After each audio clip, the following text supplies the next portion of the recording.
नमस्कार साथियों, ये है जनरल साइंस PYQ सीरीज का पार्ट 2। तो चलिए स्टार्ट करते हैं वीडियो को। मनुष्य में परजीवी ग्रसन पैदा करने वाले कृमियों के अध्ययन को क्या कहते हैं? तो मनुष्य के अंदर जो परजीवी ग्रसन पैदा करने वाले कृमि है उनके अध्ययन को कहते हैं हम हेलमिन्थोलॉजी। क्या कहते हैं? हेलमिन्थोलॉजी। तो चपटे कृमियों के अध्ययन को क्या कहते हैं? हेलमिन्थोलॉजी। हर्पिटोलॉजी किसको कहते हैं? उभयचर और सरीसृपों के अध्ययन को कहते हैं हर्पिटोलॉजी। इक्थियोलॉजी किसको कहते हैं? इक्थियोलॉजी। मछलियों और मछली पालन का अध्ययन ये कहलाता है इक्थियोलॉजी।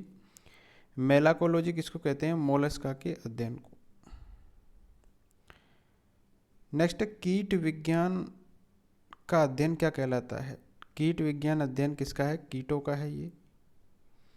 कीट विज्ञान यानी एंटोमोलॉजी। कीट विज्ञान को बोलते हैं इंग्लिश में एंटोमोलॉजी। तो जंतु विज्ञान यानी जियोलॉजी का ही एक अंग है ये एंटोमोलॉजी, और इसके अंतर्गत कीटों का अध्ययन किया जाता है। विज्ञान के किस क्षेत्र में आप व्हाइट ड्वार्फ के बारे में सीखेंगे? व्हाइट ड्वार्फ, इसके बारे में कौन से क्षेत्र के अंदर सीखेंगे? तो खगोल शास्त्र के अंदर व्हाइट ड्वार्फ के बारे में जो है सीखेंगे। इसको हम बोलते हैं सफ़ेद बोना। ठीक है, एक छोटे तारे को बोला जाता है जो अपकृष्ट इलेक्ट्रॉनिक पदार्थ यानी इलेक्ट्रॉन डिजर्नेट मैटर का बना होता है। ओडोमीटर, ओडोमीटर क्या करता है? किसका मापन करता है ये? ओडोमीटर जो है ये मात्रक है, पहिए वाली गाड़ी के द्वारा चली गई दूरी नापने के काम में आता है ओडोमीटर। ठीक है, तो ये ध्यान रखिए, दूरी को मापने के लिए क्या काम लेते हैं अपन? ये काम लेते हैं अपन ओडोमीटर। हवा की चाल को अपन को मापना है तो किससे मापेंगे? हवा की चाल को एनीमोमीटर के द्वारा मापा जाता है। सूची 1 को सूची 2 से सुमेलित करना है। एरोमीटर है, एमीटर है, एनीमोमीटर है, अल्टीमीटर है। तो अभी हमने एमीटर तो विद्युत धारा को मापने में काम आता है, ये हम सभी जानते हैं। एनीमोमीटर, एनीमोमीटर जो है अभी हमने ऊपर पढ़ा है, वायु के वेग के मापन में काम आता है। तो पहले में हो जाएगा 5 नंबर। ठीक है, एरोमीटर क्या करता है? वायु गैस घनत्व और इसका मापन करता है। एमीटर करता है विद्युत धारा का मापन। एनीमोमीटर, एनीमोमीटर क्या करता है? वायु के वेग को मापता है। और अल्टीमीटर क्या करता है? ऊंचाई के मापन में काम आता है। तो ये ध्यान रखिए। अति सूक्ष्म वस्तुओं के आवर्धन के लिए किस यंत्र का उपयोग किया जाता है? ठीक है, अति सूक्ष्म वस्तु है उसको आपको देखना है, यानी उसकी जो आकृति है उसको बढ़ाना है। आवर्धन मतलब बढ़ाना। तो उसके लिए कौन से यंत्र का उपयोग करते हैं हम? तो इसके लिए अपन माइक्रोस्कोप यानी सूक्ष्म मापी का उपयोग किया जाता है।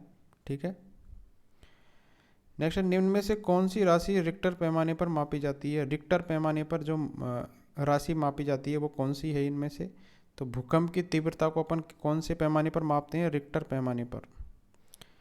सिस्मोग्राफ किसको कहते हैं? भूकंप की तीव्रता रिक्टर स्केल पर भूकंप मापी यानी सिस्मोग्राफ से मापते हैं। तो दोनों याद रखिए, रिक्टर स्केल होता है इसके अंदर, और ये जो उपकरण का नाम होता है वो क्या होता है? सिस्मोग्राफ। यानी उसके अंदर जो स्केल होता है उसको रिक्टर स्केल कहते हैं, और जो एपरेटस है उसका नाम है सिस्मोग्राफ। तो रिक्टर या रिचर स्केल किसको कहते हैं? भूकंप की तीव्रता को मापने का मात्रक है, और 1935 के अंदर अमेरिकन भूगर्भवेत्ता चार्ल्स फ्रांसिस रिचर के द्वारा इसका आविष्कार किया गया था। ये गणितीय मापक है जिसकी तीव्रता 0 से लेकर 9 तक होती है, और प्रत्येक बिंदु दूसरे बिंदु की तीव्रता का 10 गुना अधिक तीव्रता रखता है। ठीक है, तो इसमें जो है एक बिंदु से दूसरे बिंदु की तरफ आप जाओगे तो 10 गुना हो जाएगा, फिर 100 हो जाएगा, ऐसे करके 10-10 गुना बढ़ता जाता है। ठीक है, तीव्रता जो है वो 0 से लेकर 9 तक रहती है इसमें। भूकंप के दौरान 3 प्रकार की भूकंपीय तरंगें उत्पन्न होती है। जब भी भूकंप आता है तो इसमें तरंगें कौन कौन सी होती है? पहला है प्राथमिक तरंग, दूसरा है अनुप्रस्थ या गौण तरंग, और तीसरा है धरातलीय तरंग। तो ये 3 तरह की तरंगें पैदा होती है जब भी भूकंप आता है। तो प्राथमिक तरंगों को अपन बोलते हैं पी तरंग। ठीक है, अनुप्रस्थ या गौण तरंगों को बोलते हैं एस तरंग, और धरातलीय जो तरंग है उसको बोलते हैं एल तरंग। तो ये तीनों भी याद रखिए कौन कौन से प्रकार की तरंग रहती है। तो पी तरंगे जो है अनुदैर्ध्य तरंगे है, भूकंपीय लहरों में सर्वाधिक तीव्र गति इसी की होती है। तो सबसे ज़्यादा गति जो होगी वो किसकी होगी? पी तरंगों की। एस तरंगे जो है ये सिर्फ ठोस माध्यम में ही चल सकती है, एस तरंगे। और धरातलीय तरंगे जो एल तरंगे है कहलाने वाली ये तरंगे पृथ्वी के ऊपरी भाग को ही प्रभावित करती है। सबसे देर से पहुंचने वाली ये तरंग सर्वाधिक विनाशकारी होती है। तो क्वेश्चन आ सकता है कि सबसे विनाशकारी तरंग कौन सी है? तो सबसे विनाशकारी तरंग होती है एल तरंग। नेक्स्ट, भूकंप की तीव्रता मापने वाला यंत्र कौन सा है? ऊपर पढ़ा है हमने, सिस्मोग्राफ है। शरीर के आंतरिक अंगों का परीक्षण किस उपकरण के द्वारा किया जाता है? तो आंतरिक अंग यानी इंटरनल जो पार्ट है उनका अपने को परीक्षण करना है, टेस्टिंग करनी है। तो उसके लिए हम एंडोस्कोप काम में लेते हैं, ठीक है। तो एंडोस्कोप से हम शरीर के जो आंतरिक अंग है उनका परीक्षण किया जाता है। एंडोस्कोपी का हिंदी में ही अर्थ है अंदर देखना। अगर चिकित्सकीय भाषा में समझाया जाए तो यह एक गैर शल्य प्रक्रिया है जिसमें डॉक्टर के द्वारा खास तरह के उपकरणों का इस्तेमाल करके रोगी के भीतर के अंदरूनी अंग जो है इसको देखकर उसका इलाज किया जाता है। नेक्स्ट है ईसीजी किस रोग का पता लगाने में काम आती है? ईसीजी हम किसकी करते हैं? आपने देखा होगा ये। तो ईसीजी अपन करते हैं हार्ट की, ठीक है, कार्डियोग्राफ बोलते हैं। तो कार्डियोग्राफ इसमें हृदय रोग से ग्रसित जो व्यक्ति की है हार्ट रेट मापी जाती है। हृदय गति के ग्राफ को कार्डियोग्राफ या ईसीजी कहते हैं। तो ईसीजी का फुल फॉर्म भी पूछ लेता है, तो इसका फुल फॉर्म है इलेक्ट्रोकार्डियोग्राम। अगला है हृदय और फेफड़ों की आवाज़ को सुनने के लिए डॉक्टर किस यंत्र का उपयोग करते हैं? जैसे हार्ट और फेफड़ों की आवाज़ सुननी है तो उसके लिए हम स्टेथोस्कोप लगा होता है डॉक्टर के पास, ठीक है, इस तरीके का रहता है। तो दोनों कानों में लगाकर हार्ट की जो है ये हार्ट और फेफड़ों की आवाज़ सुनता है। स्टेथोस्कोप में रोगी की दिल की धड़कन की ध्वनि डॉक्टर के कानों तक पहुंचती है। तो किस मेथड के द्वारा पहुंचती है डॉक्टर के कानों तक जो रोगी की दिल की धड़कन है? तो ये पहुंचती है ध्वनि के बहुपरावर्तन के द्वारा। किसके द्वारा पहुंचती है? बहुपरावर्तन के द्वारा। बहुपरावर्तन यानी पॉली रिफ्लेक्शन। तो इसके अंदर क्या होता है, जैसे कम आवाज़ होगी तो उसका जो है परावर्तन होते होते आवाज़ को तेज़ कर देता है, आवाज़ ज़्यादा हो जाती है जब तक वो कानों तक पहुंचती है। नेक्स्ट है उपकरण मापित राशि को सम्मिलित करना है, ठीक है। तो ये इधर तो उपकरण दिए गए हैं और ये है राशि, ठीक है। तो हाइग्रोमीटर क्या मापता है? हाइड्रोमीटर क्या मापता है? लेक्टोमीटर क्या मापता है? रेडियोमीटर क्या मापता है? तो इम्पोर्टेंट है ये। तो हाइड्रोमीटर तो आपने सुना होगा। हाइड्रोमीटर क्या मापता है? आपेक्षिक घनत्व को मापता है, ठीक है। इसके बाद में है हाइग्रोमीटर जो है ये आपेक्षिक आर्द्रता को मापता है। लेक्टोमीटर का नाम भी आपने सुना होगा, दूध के घनत्व को मापने में काम आता है लेक्टोमीटर। और रेडियोमीटर से ही स्पष्ट है, तो विकिरण का मापन करता है। तो सबसे ज़्यादा कन्फ्यूजन होता है हाइग्रोमीटर और हाइड्रोमीटर में। तो हाइड्रोमीटर आप याद रखना, हाइड्रोमीटर क्या मापता है? आपेक्षिक घनत्व को, ठीक है। और हाइग्रो आ जाए, अगर हाइग्रोमीटर आ जाए तो ये आपेक्षिक आर्द्रता को मापता है। नेक्स्ट, निम्न में से किस यंत्र के द्वारा हवा में आर्द्रता का मापन किया जाता है? तो जब भी आर्द्रता की बात होगी तो हाइग्रोमीटर आएगा हमारा, ठीक है। और हाइड्रोमीटर आ जाए तो घनत्व का मापन करता है। ये हमारे जो लेड एसिड बैटरी रहती है उसके अंदर हाइड्रोमीटर के द्वारा ही हम क्या करते हैं, सेल की आपेक्षिक घनत्व ज्ञात करते हैं। किसको मापने के लिए हाइग्रोमीटर का उपयोग किया जाता है? सेम क्वेश्चन है ये। तो ये किया जाता है आर्द्रता के स्तर को मापने के लिए। कौन सा उपकरण हवा का दबाव नापने के काम आता है? तो हवा का दबाव नापना है, ठीक है। तो इसके लिए बैरोमीटर काम में आता है। प्रेशर के लिए हमेशा बैरोमीटर का ही यूज होगा हवा के दबाव को मापने के लिए। अल्टीमीटर का उपयोग हम किसके लिए करेंगे? ऊंचाई को मापने के लिए करेंगे। और बैरोमीटर का उपयोग करेंगे वायु के दाब। और हाइड्रोमीटर का प्रयोग करेंगे द्रवों के आपेक्षिक घनत्व को मापने के लिए। एक और है इसमें प्लानीमीटर जो है इसका उपयोग, इसके द्वारा मानचित्र पर क्षेत्रफल का मापन किया जाता है। किसका मापन किया जाता है? क्षेत्रफल का मापन करने के लिए प्लानीमीटर का उपयोग हम करते हैं।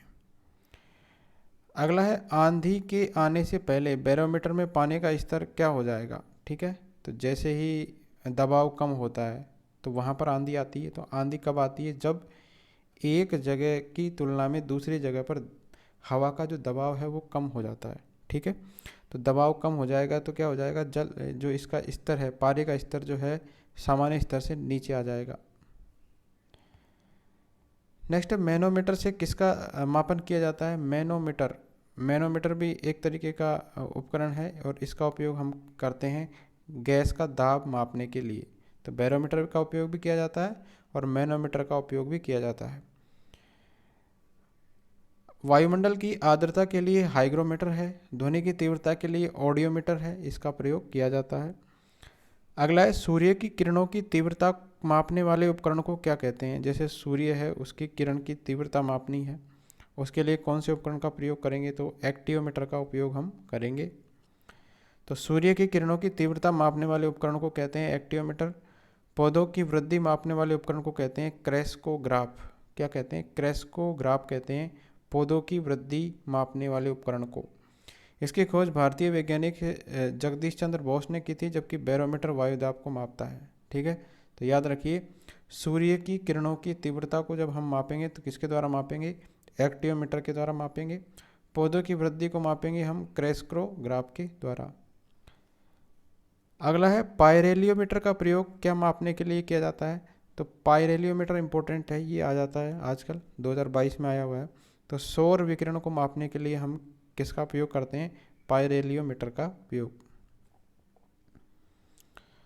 विकिरण की जो एसआई इकाई है वाट प्रति वर्ग मीटर है और परंपरागत रूप से पाइरेलियोमीटर का उपयोग मुख्य रूप से जलवायु अनुसंधान और मौसम निगरानी उद्देश्यों के लिए किया जाता है। नेक्स्ट है फैदम पैमाने की इकाई क्या है। फैदम मापने की इकाई क्या है, तो जल की गहराई मापने के लिए फैदम का उपयोग किया जाता है। तो फैदम जो है फैदोमीटर के द्वारा मापी जाती है। ठीक है, और नॉटिकल मील समुद्री दूरी मापने की इकाई है।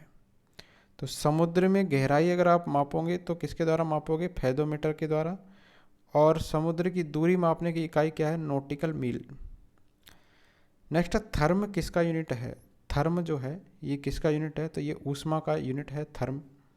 थर्म का जो प्रतीक है वो है THM। ऊष्मीय ऊर्जा गैर एसआई मात्रक है और 1,00,000 ब्रिटिश थर्मल यूनिट के ये समतुल्य है। नेक्स्ट बादलों की दिशा और गति को मापने वाला यंत्र को क्या कहते हैं। ठीक है, बादलों की दिशा और गति को मापना है तो उस यंत्र को हम कहते हैं नेफोस्कोप। क्या कहते हैं, नेफोस्कोप। बादलों की दिशा मापनी है या गति मापनी है, इसके लिए क्या कौन सा उपयोग करेंगे अपन, नेफोस्कोप का। एनीमोमीटर से हवा की शक्ति और गति, रेन गेज से वर्षा की मात्रा, नेफोस्कोप से बादलों की दिशा एवं गति, हाइग्रोमीटर से आर्द्रता का मापन किया जाता है। नेक्स्ट बोलोमीटर का प्रयोग क्या मापने के लिए किया जाता है, बोलोमीटर। तो बोलोमीटर का प्रयोग किया जाता है तापमान को मापने के लिए। किसी भी आवृत्ति के विद्युत चुंबकीय विकिरण की ऊर्जा की मात्रा को मापने के लिए बोलोमीटर नामक उपकरण का प्रयोग हम करते हैं। निम्नलिखित में से वह उपकरण कौन सा है जिसका प्रयोग पवन के बल और वेग के मापन के लिए किया जाता है, तो ये हमने पढ़ा हुआ है एनीमोमीटर के द्वारा। एमीटर क्या मापता है, विद्युत धारा का मापन करता है। अल्टीमीटर ऊंचाई को मापता है। ऑडियोमीटर श्रवण मापी है। एसआई पद्धति में ताप का मूल मात्रक क्या है, जो टेम्परेचर है उसका मात्रक, कन्फ्यूजन नहीं होना है इसमें डिग्री सेंटीग्रेड नहीं है, केल्विन रहता है। ये एसआई यूनिट जो है ताप का मात्रक क्या रहता है, केल्विन। अब देखिए ऐसे मात्रक जो संपूर्ण रूप से स्वतंत्र होते हैं उन्हें मूल मात्रक कहते हैं, अर्थात जो किसी भी मूल राशि या दूसरी राशि की सहायता से उत्पन्न नहीं होते हैं। ये जो है बेस यूनिट या मात्रकों की वर्णमाला होते हैं। तो जो मूल राशियाँ कौन कौन सी है देखिए, लंबाई या दूरी का मात्रक इसके अंदर मीटर रहता है, जो भी मूल मात्रक है, मूल राशियाँ हैं। द्रव्यमान का मात्रक केजी यानी किलोग्राम होता है। समय का मात्रक होता है सेकंड। ताप का मात्रक क्या होता है, केल्विन होता है। मात्रकों की अंतर्राष्ट्रीय पद्धति यानी एसआई कब से लागू की गई थी, तो ये कब से लागू की गई थी, तो 1971 से ये एसआई पद्धति लागू है। तो अंतर्राष्ट्रीय पद्धति यानी एसआई 1971 में लागू की गई थी। यह पद्धति एमकेएस पद्धति का परिवर्धित और संशोधित रूप है। इसमें मीटर, केजी, सेकंड के अतिरिक्त ताप का मात्रक केल्विन, विद्युत धारा का मात्रक एम्पियर है, प्रकाश की प्रदीपन तीव्रता का मात्रक कैंडिला है, और पदार्थ की मात्रा का जो मात्रक है वो क्या है, मोल है। अगला है संवेग जो है इसका मात्रक क्या है, तो संवेग का मात्रक होता है किलोग्राम मीटर प्रति सेकंड, ठीक है।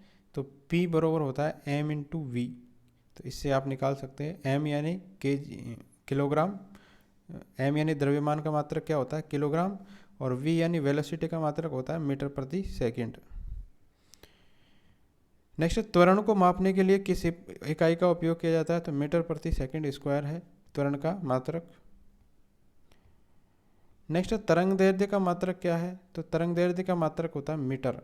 इंपॉर्टेंट है ये। वेवलेंथ जो है अपन किस में मापते हैं, मीटर में मापते हैं। तो तरंग दैर्ध्य हम किसको कहते हैं, तो भौतिकी में कोई भी साइन आकार की जो तरंग है जितनी दूरी के बाद अपने आप को पुनरावृत करती है उस दूरी को, उस तरंग का जो है तरंग दैर्ध्य कहते हैं। इसका जो है एसआई मात्रक क्या होता है, मीटर होता है।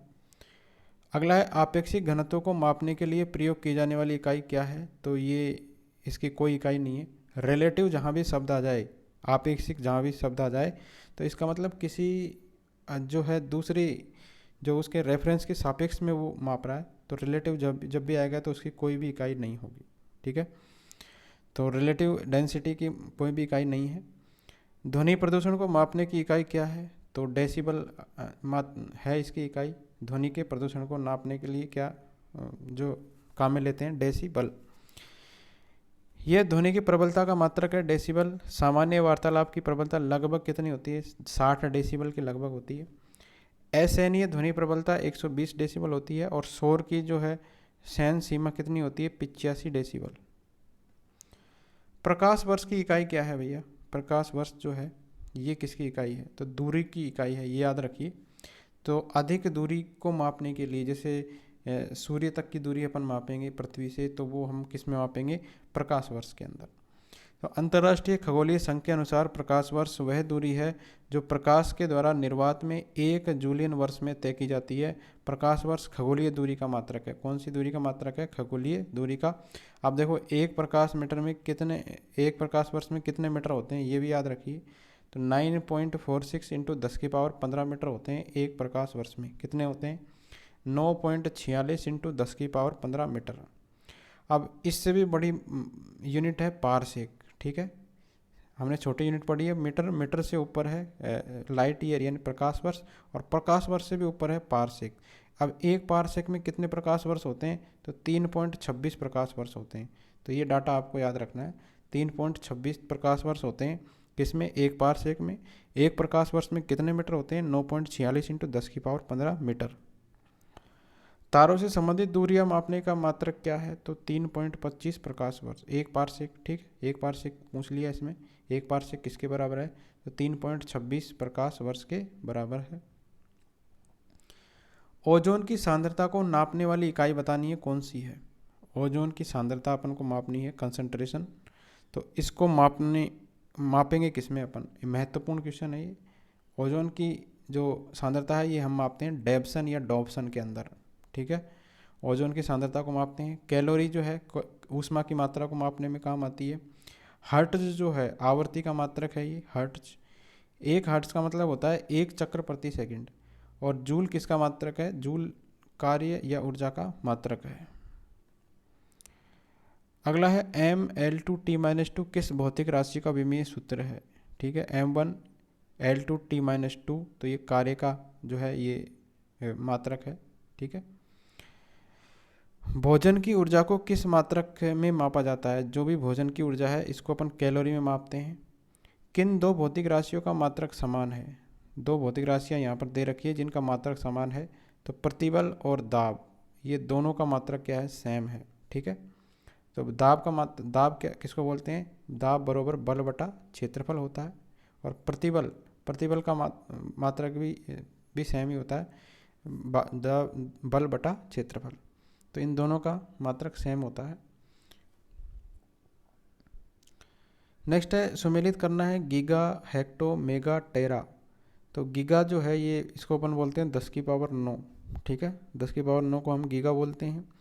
हेक्टो बोलते हैं 10⁻2 को, मेगा बोलते हैं 10⁻6 को, टेरा बोलते हैं 10⁻12 को।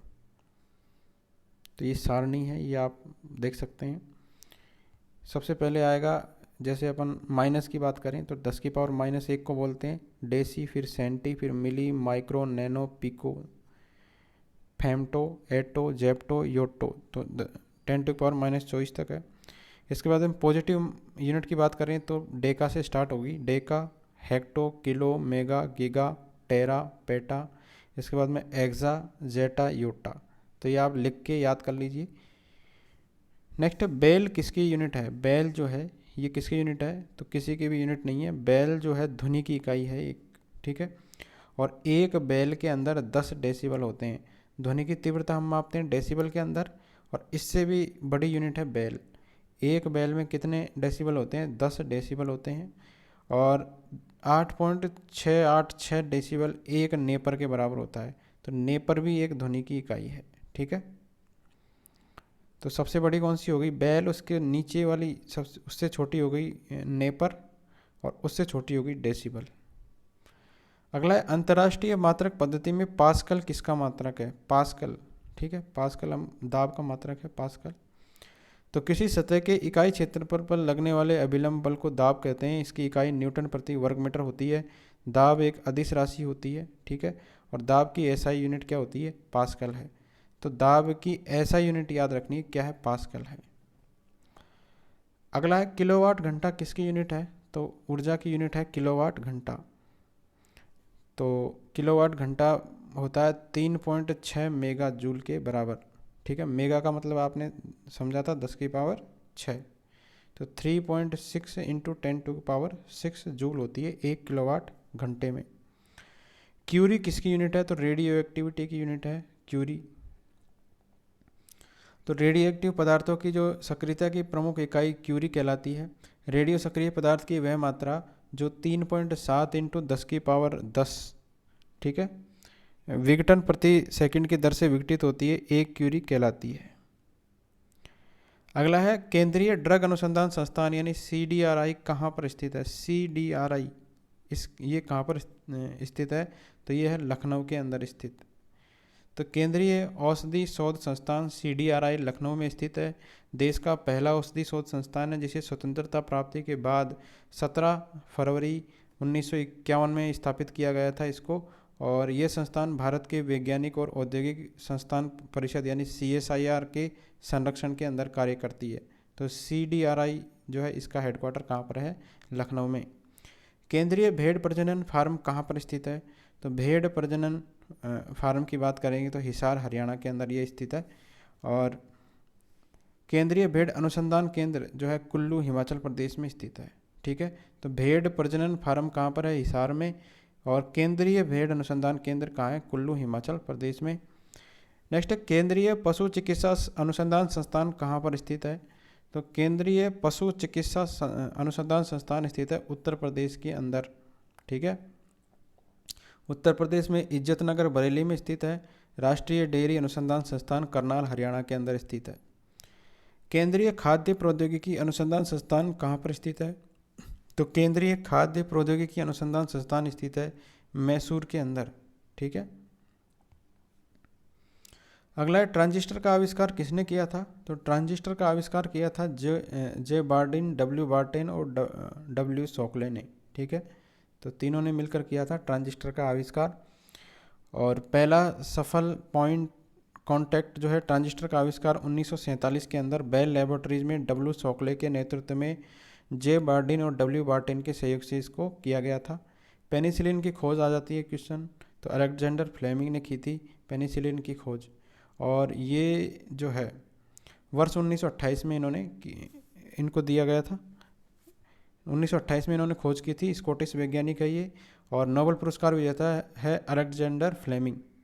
पेनिसिलिन क्या है? एक एंटीबायोटिक है जिसका उपयोग जीवाणु या कवक के द्वारा उत्पन्न रोगों के इलाज में किया जाता है। तो पेनिसिलिन का उपयोग किस में किया जाता है? जीवाणु या बैक्टीरिया के द्वारा जो भी रोग हो जाते हैं उनके एंटीबायोटिक के रूप में किया जाता है पेनिसिलिन का उपयोग। अलेक्जेंडर फ्लेमिंग ने इसकी खोज की थी। पेनिसिलिन का स्रोत क्या है? तो स्रोत है कवक, ठीक है, तो कवक है। नेक्स्ट है प्रोफेसर एस सी माहेश्वरी अपने योगदान के लिए जाने जाते हैं। तो एस सी माहेश्वरी इनने किस में योगदान दिया था? तो इन्होंने पादप के उत्तक संवर्धन क्षेत्र के अंदर योगदान दिया था। किन्होंने? प्रोफेसर एस सी माहेश्वरी ने। तो प्रोफेसर सतीश चंद्र माहेश्वरी एवं एस गुहा मुखर्जी ने पादप उत्तक संवर्धन की श्रृंखला में धतूरे के परागकणों के संवर्धन के द्वारा सर्वप्रथम अगुणित पादप विकसित किए थे। अगला है जीव विज्ञान के जनक कौन है? ठीक है, जीव विज्ञान के जनक किसको कहा जाता है? तो ये कहा जाता है अरस्तु। अरस्तु कौन है? जीव विज्ञान के जनक है। नेक्स्ट है बाल पॉइंट पेन का आविष्कार किसने किया था? तो बाल पॉइंट पेन का आविष्कार किया था एल बिरोने। किसने किया था? एल बिरोने, यानी लेडिस्लाओ जोस बिरो ने किया था बाल पॉइंट पेन का आविष्कार। बाद में उन्होंने अपना नाम लाजियो जोसेफ बिरो रख दिया था। निम्नलिखित में से किसको भारत के बर्डमैन के रूप में जाना जाता है? तो सलीम अली को जाना जाता है, ठीक है, भारत के बर्डमैन के नाम से। 12 नवंबर 1996 में जन्मे थे doctor Salim Ali, Birdman of India के नाम से जाने जाते हैं। इन्हीं के प्रयासों से बॉम्बे नेचुरल हिस्ट्री सोसाइटी की स्थापना हुई। इनका मुख्य योगदान भरतपुर केवलादेव पक्षी अभ्यारण्य एवं साइलेंट वैली राष्ट्रीय पार्क की स्थापना में रहा है। 1990 में भारत सरकार के द्वारा कोयम्बटूर में Salim Ali centre of ornithology and natural history सेसोन को स्थापित किया गया था। अगला है ऑप्टिकल फाइबर का आविष्कार किसने किया है? तो महत्वपूर्ण है ये, तो नरेंद्र कपानी के द्वारा किया गया है। ऑप्टिकल फाइबर का आविष्कार किसने किया है? नरेंद्र कपानी ने। तो ऑप्टिकल फाइबर एक लचीली पारदर्शी बेलनाकार नलिकाएं हैं जो कि विशुद्ध कांच की बनी होती है, जो प्रकाश के पूर्ण आंतरिक परावर्तन के सिद्धांत पर कार्य करती है। वर्ष 1952 में भारत में जन्मे अमेरिकी भौतिकविद है नरेंद्र सिंह कपानी के द्वारा किए गए प्रयोगों के फलस्वरूप ही ऑप्टिकल फाइबर का जो है आविष्कार हुआ है। तो 1952 में इन्होंने प्रयास किए थे नरेंद्र कपानी ने।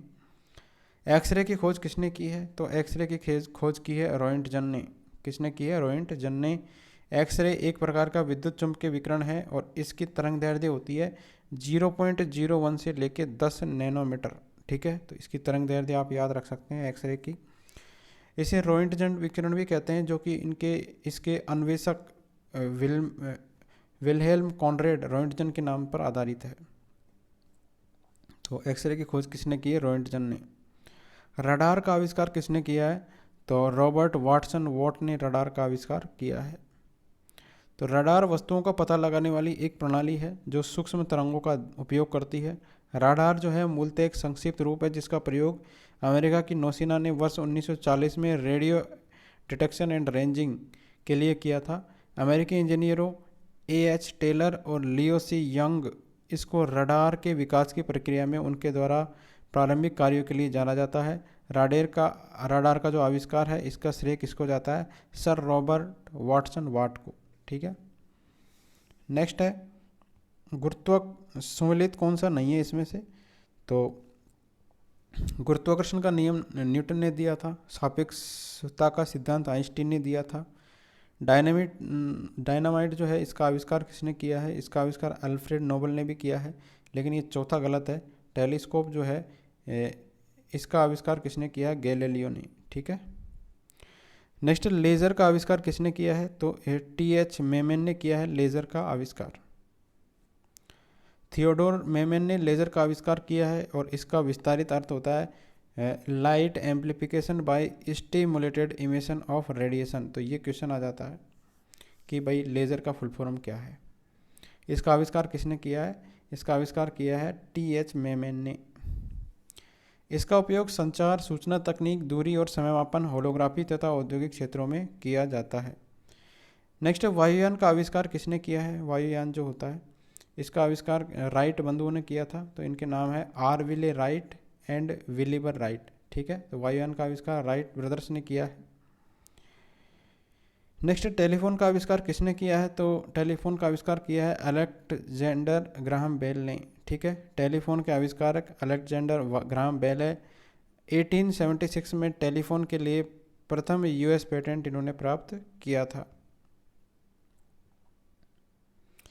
लकड़ी की एक चम्मच को आइसक्रीम के प्याले में डुबाया जाता है तो इसका दूसरा सिरा जो है ठंडा नहीं होता है, ठीक है। लकड़ी की एक चम्मच है क्योंकि ये जो है इंसुलेटर है एक तरीके से, तो ये ताप की कुचालक है लकड़ी, इसलिए दूसरा सिरा जो है ठंडा ही रहता है इसके अंदर। अगला है स्टील को एक ठंडी चम्मच जो है को गर्म दूध के कप में डुबोने पर इसका दूसरा सिरा क्या होगा। स्टील की चम्मच को डुबोएंगे तो वो क्या हो जाएगी, गर्म हो जाएगी। निम्नलिखित को सम्मिलित करना है।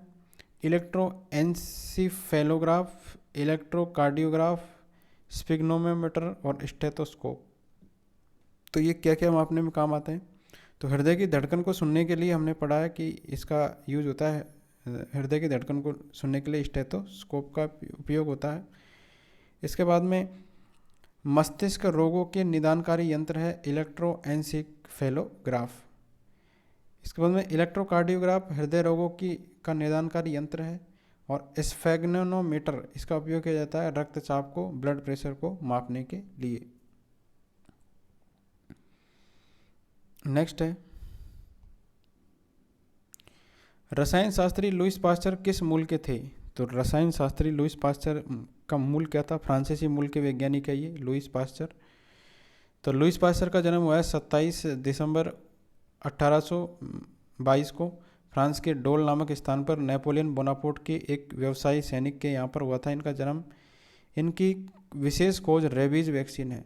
तो लुईस पास्चर ने जो है वैक्सीन कौन सा खोजा है, रेबीज वैक्सीन खोजा है इन्होंने। लुईस पास्चर के सम्मान में ही दूध को 60 डिग्री सेल्सियस तक गर्म करके कीटाणु रहित करने की प्रक्रिया को पाश्चराइजेशन कहते हैं। तो दूध को 60 डिग्री पर हम गर्म करते हैं और उसको कीटाणु रहित करने की प्रक्रिया को क्या कहते हैं, पाश्चराइजेशन कहते हैं। इनका जन्म कब हुआ है, 27 दिसंबर 1822 को। यदि सूर्य और पृथ्वी के बीच की दूरी 1/4 कम हो जाए तो सबसे अधिक संभावना किस बात की होगी।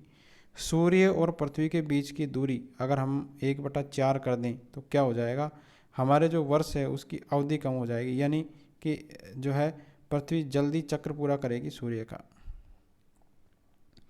अभी 365 दिन लेती है, 1/4 कर दी जाए तो सूर्य के चारों ओर घूमने वाली पृथ्वी की कक्षा छोटी हो जाएगी। फलते पृथ्वी पर 365 से 1/4 दिन का होने वाला वर्ष छोटा हो जाएगा।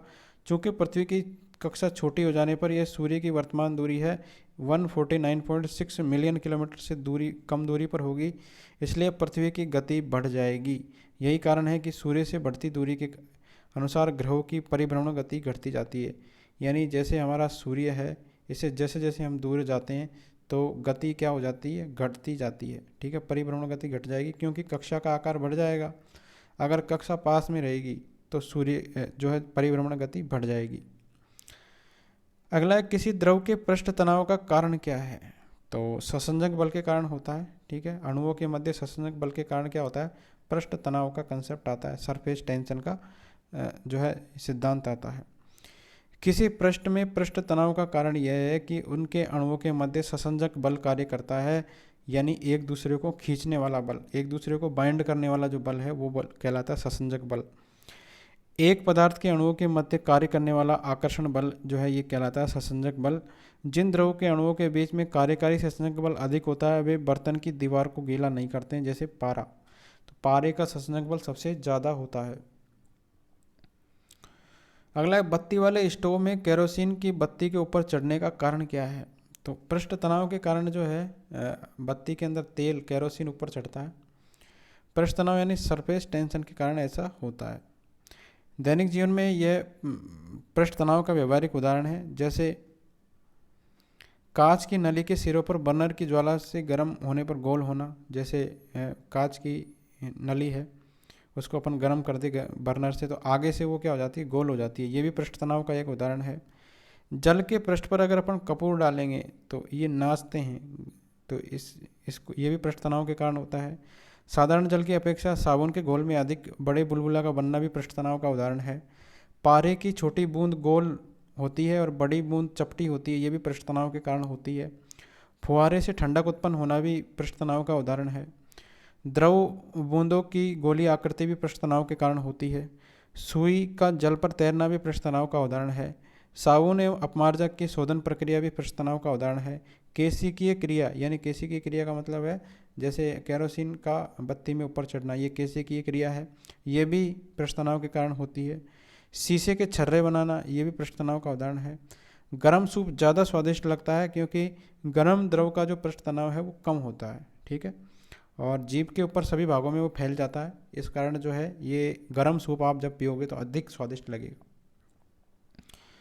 अगला है, कांच की दो प्लेटों के बीच किसी द्रव की फिल्म स्थित है, इन प्लेटों को एक दूसरे से अलग करना कठिन होता है, इसका क्या कारण है? ठीक है, जो दो कांच की प्लेट है और उनके बीच में मान लो एक पानी की फिल्म बनी हुई है, तो उनको अपन अलग करते हैं तो अलग नहीं होते हैं। ये क्यों नहीं होते हैं? क्योंकि उनके अंदर पृष्ठ तनाव आ जाता है। वर्षा की बूंदों का गोल होने का क्या कारण है? गोल बूंदें क्यों होती है वर्षा की? तो ये होती है पृष्ठ तनाव के कारण। तो पृष्ठ तनाव के कारण वर्षा की बूंद का आकार गोलाकार होता है क्योंकि द्रव का स्वतंत्र पृष्ठ कम से कम क्षेत्रफल घेरने का प्रयास करता है। अतः वर्षा की बूंद और पारे के कण क्या होते हैं? गोलाकार होते हैं। अगला, पानी से निकालने पर शेविंग ब्रश के बाल आपस में चिपक जाते हैं। जैसे ही हम शेविंग ब्रश को पानी से निकालेंगे तो जो बाल है वो आपस में चिपक जाएंगे। क्यों? पृष्ठ तनाव के कारण। अगला है, जलयुक्त गिलास में तैरता हुआ बर्फ का टुकड़ा जब पिघलता है तो पानी का स्तर क्या हो जाएगा? ठीक है, जलयुक्त गिलास है ये, यानी पानी भरा हुआ है गिलास के अंदर, और तैरता हुआ बर्फ का टुकड़ा अगर पिघलेगा इसके अंदर, ठीक है, तो पानी का स्तर क्या होगा? तो पानी का स्तर वही रहेगा। तो महत्वपूर्ण है ये, ठीक है। आर्किमिडीज का सिद्धांत कहता है कि तैरती हुई वस्तु अपने भार के बराबर ही द्रव का विस्थापन करती है। तो जितना जो बर्फ़ का भार है उतना ही विस्थापन कर देगी ये। अतः आयतन में कोई भी परिवर्तन नहीं होता है। अतः किसी भी पानी भरे बर्तन में अगर बर्फ़ तैर रही है और पूरी पिघल जाती है तो जल का स्तर जो है वो सेम रहेगा। अगला है, बर्फ़ पानी पर क्यों तैरती है? तो पानी का बर्फ़ का घनत्व जो है पानी से कम होने के कारण बर्फ़ पानी पर तैरती है, ठीक है। तो घनत्व का कंसेप्ट है ये। पानी है, पानी के ऊपर बर्फ़ है, तो बर्फ़ क्यों तैरेगी? क्योंकि बर्फ़ का घनत्व कम है, पानी का घनत्व ज़्यादा है। एक केस नली में जल की अपेक्षा एक तरल अधिक ऊंचाई तक चढ़ता है, तो इसका कारण क्या है? जल है एक, तो हम केस नली है उसके अंदर जल को चढ़ा रहे हैं और एक तरल को चढ़ा रहे हैं, ठीक है। तो तरल सबसे जल्दी जो है चढ़ता है। ये क्यों होता है ऐसा? ठीक है, तो ये घनत्व के कारण होता है, पृष्ठ तनाव के कारण होता है, क्योंकि तरल का पृष्ठ तनाव जो है जल की अपेक्षा ज़्यादा होता है, ठीक है। तो कैपिलरी जो ट्यूब है यानी केशिकात्व जिसको बोलते हैं, तो केश नली में द्रव के ऊपर चढ़ने या नीचे उतरने की घटना को केशिकत्व कहते हैं। यह घटना पृष्ठ तनाव के कारण होती है। दैनिक जीवन में केशिकत्व से कुछ व्यवहारिक उदाहरण देखिए, नीचे दिए गए हैं। जैसे हमारे पेड़ के अंदर जो पत्तियों तक जो जल जाता है, पानी का संचरण होता है, वो किसके द्वारा होता है? ये भी केशिकत्व के द्वारा होता है। स्टोव और लालटेन के अंदर केरोसिन, मिट्टी का तेल, मोमबत्ती के अंदर मोम का चढ़ना, ये दोनों भी केशिकत्व के उदाहरण है। तौलिए के एक सिरे को अगर आप बाल्टी में डाल दोगे, दूसरे सिरे को बाहर डाल दोगे, ठीक है, तो पानी जो है बाल्टी से बाहर आने लगता है, ठीक है, और या तौलिया भीगने लगता है। तो ये भी केशिकत्व का उदाहरण है। कॉफ़ी पाउडर जो है जल में शीघ्र घुल जाता है, इसका कारण भी केशिकत्व है। पेन की निब के द्वारा स्याही सोखने का कार्य भी ये जो है केशिकत्व का ही है। किसान का वर्षा होने पर खेत का जोतना, ठीक है, जोतता है ताकि मिट्टी में बनी केस नलियाँ टूट जाए, जिससे नीचे जो है नमी बनी रहे। अगला है, भारहीनता की अवस्था में एक मोमबत्ती की ज्वाला का आकार क्या हो जाता है? भारहीन हो जाता। भारहीनता मतलब बिल्कुल भी भार नहीं है, तो इस अवस्था के अंदर एक मोमबत्ती की ज्वाला का आकार क्या हो जाता है? तो गोलाकार हो जाता है। किसी वस्तु पर लगने वाला गुरुत्वीय बल ही उसका भार कहलाता है। अतः भारहीनता शून्य गुरुत्व बल यानी जीरो ग्रेविटी की स्थिति है, जहाँ पर नीचे जो है ग्रेविटेशन फोर्स नहीं लग रहा है, ठीक है, तो इसको अपन बोलते हैं भारहीनता। इस प्रकार भारहीनता की स्थिति में जब एक मोमबत्ती की ज्वाला का आकार गोलाकार हो जाएगा, क्योंकि भारहीनता की स्थिति में पृथ्वी की गुरुत्व शक्ति का मान शून्य हो जाता है, जिससे ज्वाला गैस के साथ साथ ऊपर नहीं जाएगी। यदि साबुन के दो भिन्न भिन्न व्यास के बुलबुलों को एक नली के द्वारा एक दूसरे के संपर्क में लाते हैं तो क्या घटित होगा? ठीक है, साबुन के दो भिन्न भिन्न व्यास के बुलबुले हैं, इनको अपन एक नली के द्वारा एक दूसरे के संपर्क में ला रहे हैं तो क्या होगा? ठीक है, तो ये छोटा बुलबुला और भी छोटा हो जाएगा और बड़ा बुलबुला और भी बड़ा हो जाएगा, ठीक है। तो जो भी दो भिन्न भिन्न व्यास के बुलबुले हैं, एक बुलबुले का आकार छोटा है, दूसरे बुलबुले का आकार बड़ा है, ठीक है, तो दोनों छोटे बुलबुले का आकार कम होने के कारण उसमें बड़े बुलबुले की तुलना में अधिक वायुदाब होगा। वायु का प्रवाह है जो है उच्च वायुदाब से निम्न वायुदाब की ओर होगा। अतः जब दो भिन्न भिन्न व्यास के बुलबुलों को एक नली के द्वारा एक दूसरे के संपर्क में लाया जाए तो अधिक वायुदाब वाले छोटे बुलबुले से वायु का प्रवाह निम्न वायुदाब वाले बड़े बुलबुले की तरफ होगा, जिस कारण छोटा बुलबुला और छोटा हो जाएगा, बड़ा बुलबुला और बड़ा हो जाएगा। ठीक है, याद रखिए छोटा बुलबुला है, एक बड़ा बुलबुला है, तो यहाँ पर दाब अधिक है। दाब अधिक होने के कारण वायु जो है छोटे बुलबुले से बड़े बुलबुले की तरफ जाएगी, तो छोटा बुलबुला छोटा हो जाएगा, बड़ा बुलबुला और बड़ा हो जाएगा। अगला है पत्तियां हरी क्यों दिखाई देती है। ठीक है, हरी दिखने का कारण है हरे वर्ण का प्रतिबिंब एवं बचे वर्ण का अवशोषण। ठीक है, तो सारे जो वर्ण है उनका तो अवशोषण हो जाता है इसके अंदर, हरी दिखने का कारण ये है, और हरे वर्ण का जो है प्रतिबिंब बनता है। तो पत्तियां जो है हमेशा हरे रंग को ही परावर्तित करती है, इसलिए जो है पत्तियां हरी दिखाई देती है। बाकी के कलर को क्या कर लेती है, एब्जॉर्ब कर लेती है। फाउंटेन पेन किस सिद्धांत पर कार्य करता है, तो ये केसिका क्रिया पर कार्य करता है फाउंटेन पेन। ठीक है, कैपिलरिज्म के सिद्धांत पर। अगला है जब पानी में नमक को हम मिलाते हैं तो निम्न में से कौन सा परिवर्तन होगा। पानी में अपन नमक मिलाएंगे तो कौन सा परिवर्तन होगा, तो क्वथनांक बढ़ जाएगा, जमाव बिंदु घट जाएगा। क्वथनांक बढ़ने का मतलब क्या है, क्वथनांक बढ़ने का मतलब है पानी अधिक टेम्परेचर पर उबलेगा। ठीक है, नेक्स्ट, एक मजदूर रेल की पटरी पर कार्य कर रहा था। एक लड़का कुछ दूरी पर अपने कान पटरी पर रखकर जब मजदूर के द्वारा की जाने वाली हथौड़े की आवाज़ को सुनता है तो इसे 2 बार आवाज़ सुनाई देती है। ठीक है, तो इसका क्या कारण है, ध्वनि का जो वेग है इस्पात में वायु की अपेक्षा अधिक होता है, इसलिए क्या है उसको 2 बार सुनाई देती है। ध्वनि का वेग ठोस में गैस की अपेक्षा अधिक होता है। अलग अलग माध्यम में ध्वनि का अलग अलग वेग होता है। इस्पात में ध्वनि का वेग ज़्यादा होता है, जिस कारण रेल की पटरी से होकर ध्वनि पहले पहुंचेगी, फिर बाद में वायु से होकर पहुंचेगी।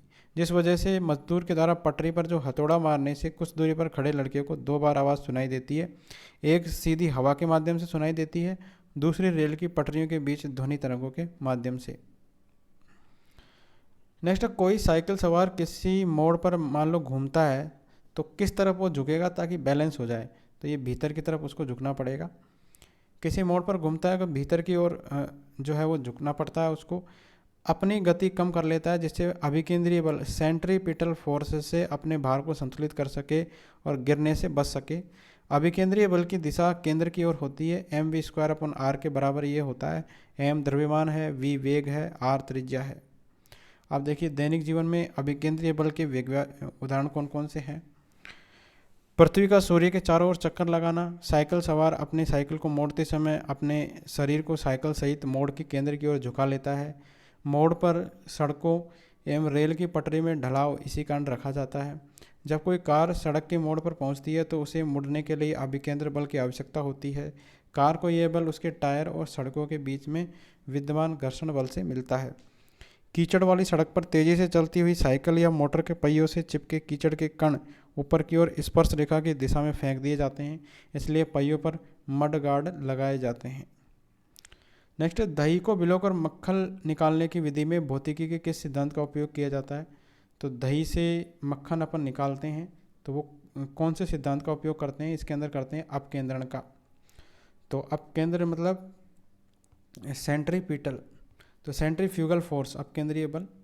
अपकेंद्रीय बल एक छद्म या काल्पनिक बल है जो वृत्तीय मार्ग पर घूमती हुई वस्तु के सापेक्ष स्थित प्रेक्षक को उस वस्तु पर केंद्र से परे लगता हुआ प्रतीत होता है। कपड़ा सुखाने की मशीन, दूध से मक्खन निकालने की मशीन आदि इसी सिद्धांत पर कार्य करती है। ठीक है, तो एक छद्म बल है ये।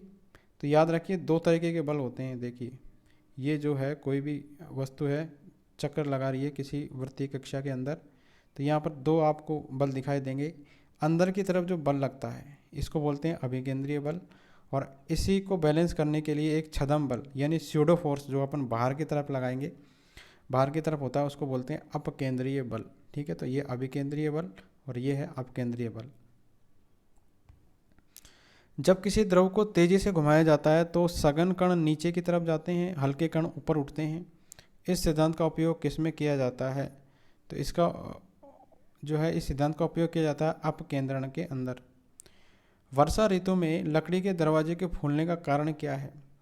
वर्षा की ऋतु में आपने देखा होगा लकड़ी के दरवाजे फूल जाते हैं, तो इसका कारण होता है अंतः शोषण।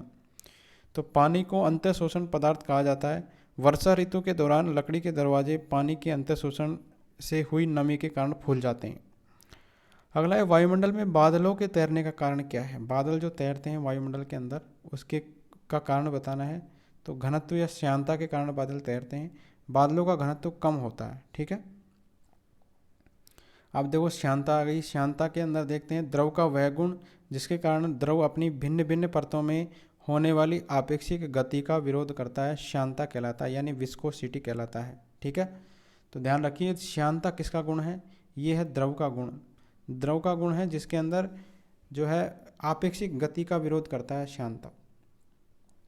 श्यानता द्रवों के बहने की क्षमता का मापक है। कुछ द्रव धीरे धीरे बहते हैं जैसे ग्लिसरॉल है, तेल है, और कुछ अन्य बड़ी तेजी से बहते हैं जैसे जल है, अल्कोहल है आदि।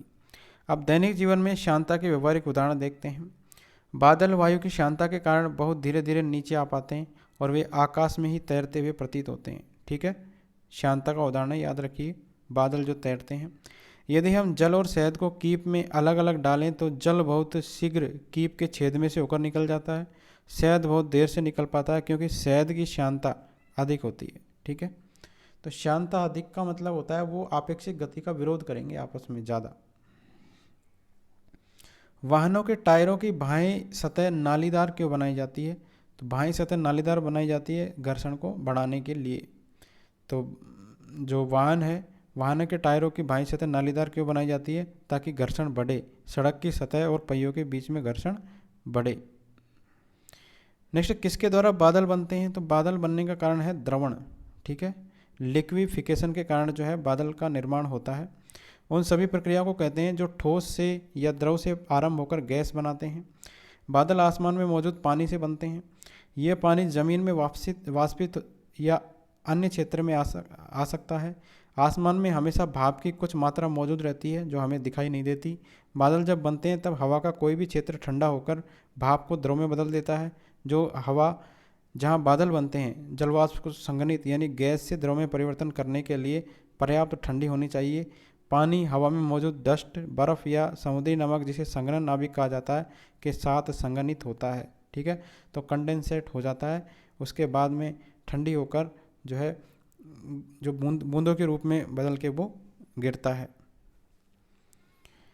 अगर कमरे में एक चालू रेफ्रिजरेटर के दरवाजे खुले छोड़ दिए जाए तो क्या हो जाएगा? टेम्परेचर बढ़ जाएगा, कमरे का तापमान जो है धीरे धीरे बढ़ जाएगा, यानी कमरा गर्म हो जाएगा।